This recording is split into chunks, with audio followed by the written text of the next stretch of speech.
Hello, welcome to Soulprint Intuitive Tarot. This is for March 14th. So today is the day that Eileen Cannon listens to,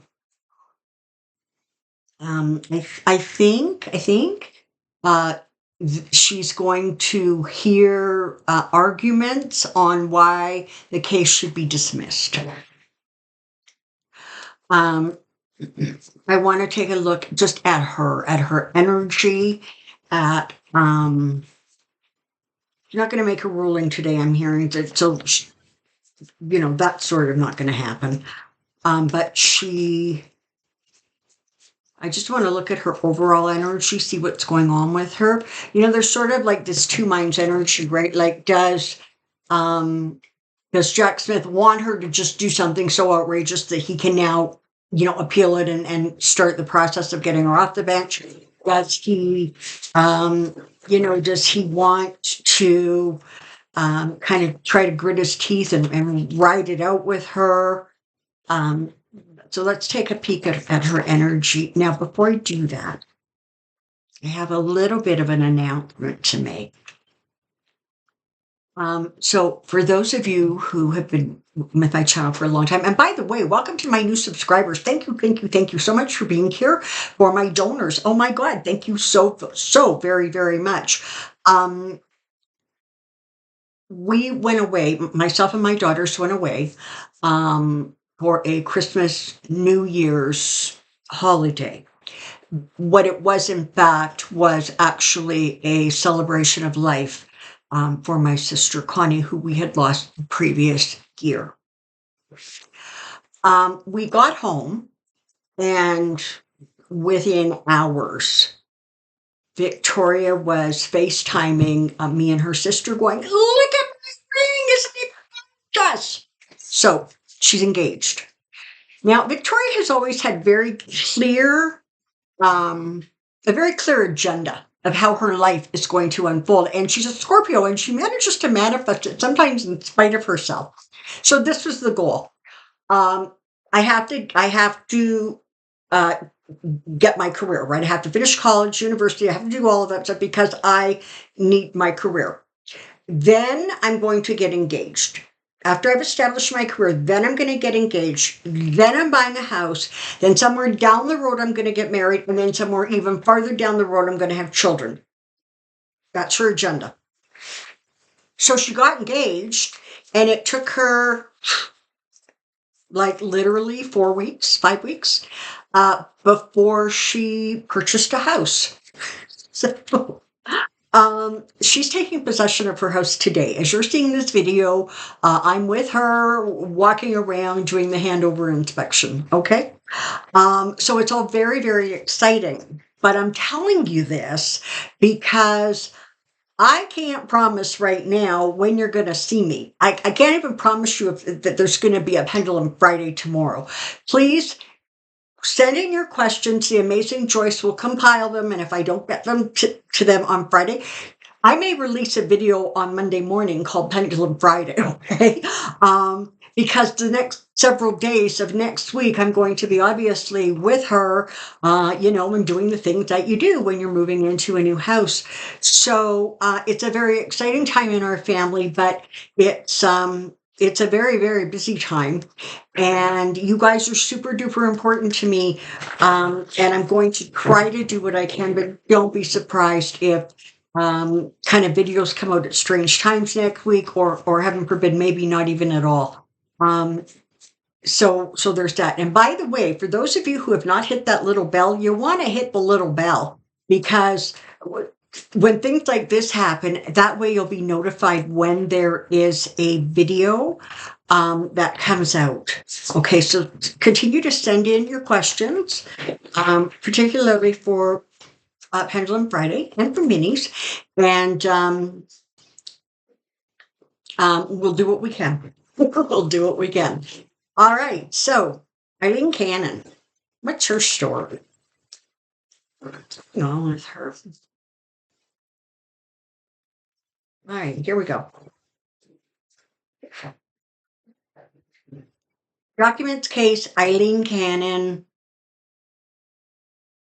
trajectory. Documents case Eileen Cannon trajectory. Documents case Eileen Cannon trajectory. Here we go.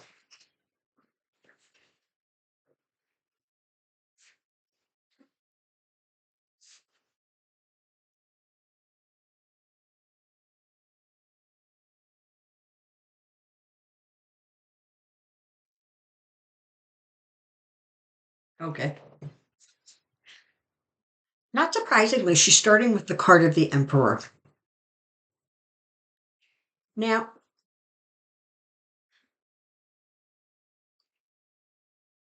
this card sort of has two messages when it comes to her. One is that she very much sees herself as sort of a final authority. Okay, and to be fair, that's kind of what judges are and what they do. But she is also very beholden to the man that she really does consider the emperor of the country, the former guy. My predecessor. I love that. Joe Biden never called him anything but my predecessor in that State of the Union. But she feels that she feels that her actions are above reproach. She feels that her actions and her decisions should not be questioned, should not be, there shouldn't be any pushback. And so the more pushback she gets from, Jack Smith, the more sort of agitated she becomes and the more she digs her heels in, because in some ways she's actually quite indignant that somebody would dare to question her, or worse, somebody would dare to tell her that she's got the law wrong. So what has happened is you have somebody who way deep down inside understands that she's ill-equipped for the job. She understands that she doesn't have the experience to be tasked with this huge, very, very monumental task of the documents case. But she feels that she is in the best position to create the results that not only are expected of her, but that is going to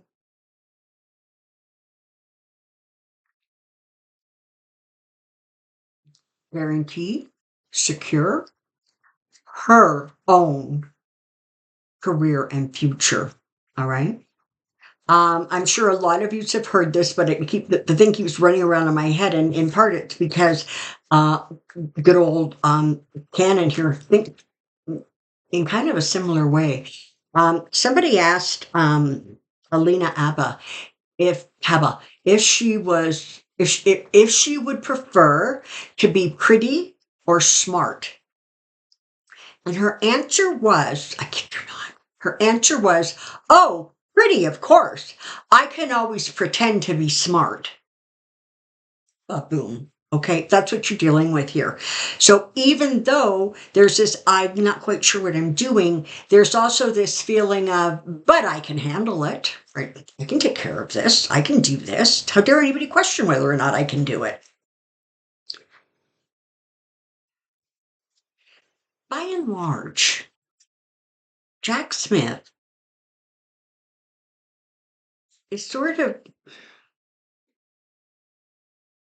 he's sort of waiting for one more thing, if you will.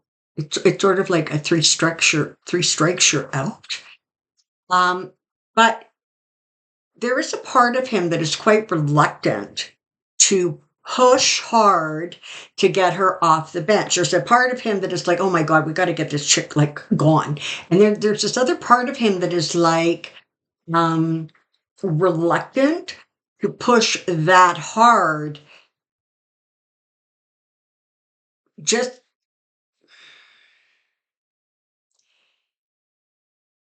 It's like just in terms of the blowback, like the optics of it, right?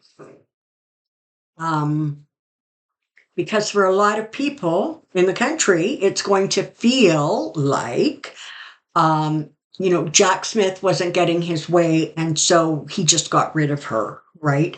And so there's kind of that push and pull going on within, Jack Smith's office in the Department of Justice, okay?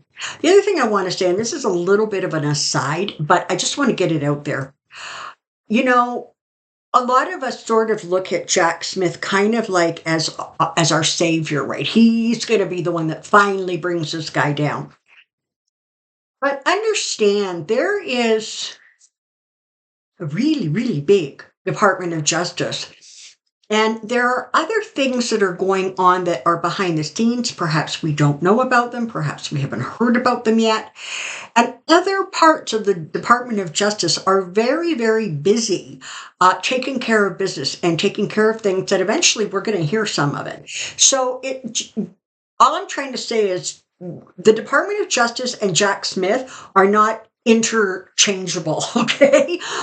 He's doing what he's doing, and he's going to do an amazing job of it, but there are other investigations into other perhaps politicians or perhaps other situations that are being looked after by other areas of the Department of Justice. It may be that information gets exchanged, but right now they're sort of separate. Okay. So just sort of bear that in mind, because they're saying literally there's stuff going on that you guys don't know about, and other areas of the Department of Justice are on it.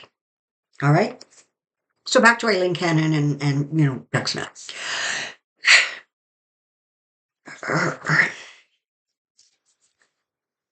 Her fortunes are going to fall, but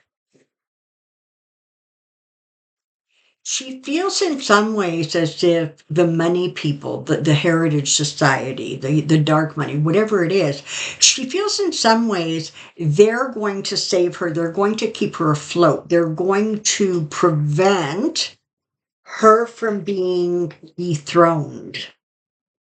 But there is a lot of static, a lot of chatter going on about her. Even within sort of the Heritage Society, they really do view her as sort of like, man, we shouldn't have pushed her.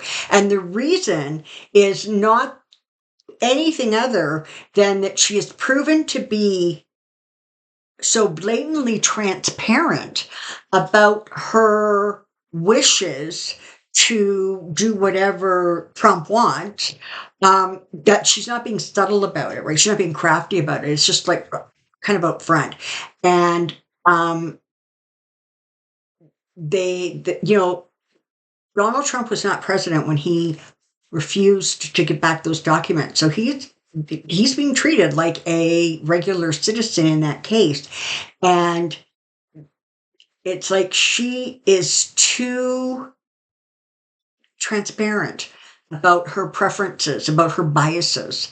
And so she believes that they're going to save her, and they will probably.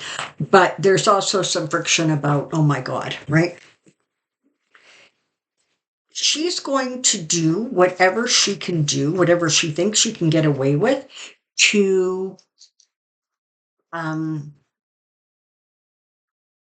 come down in Trump's favor. She just is.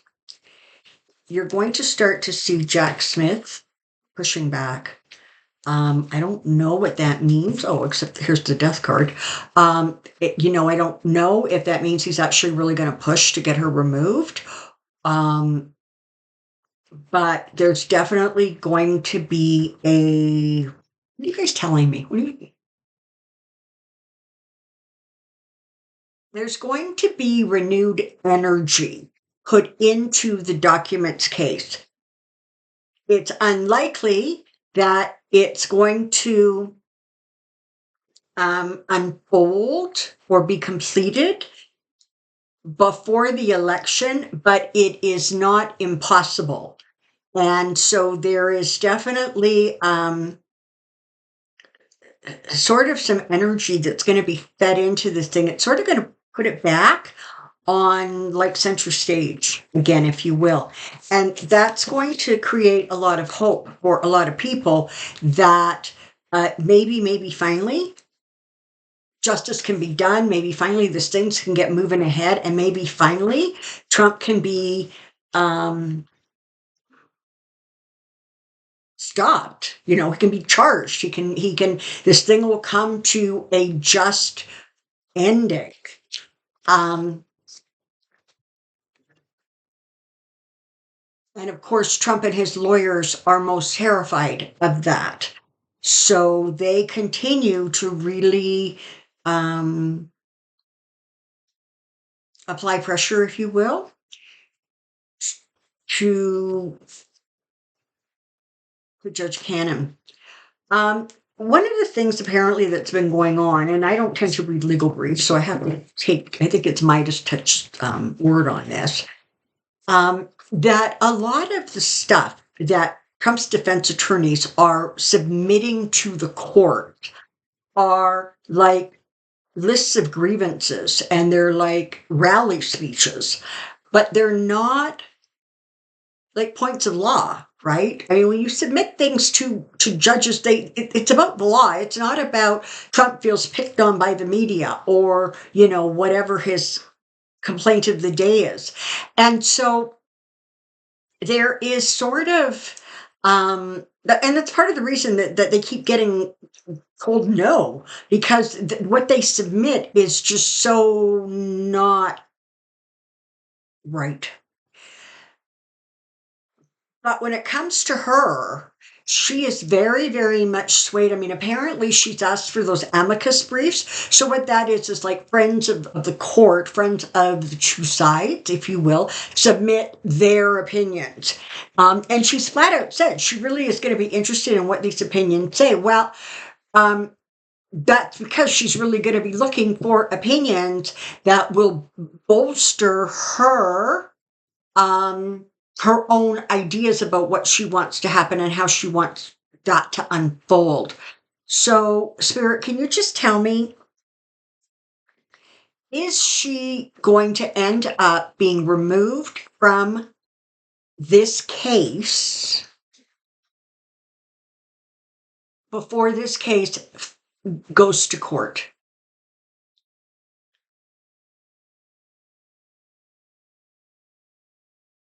Their answer is it's more likely than not.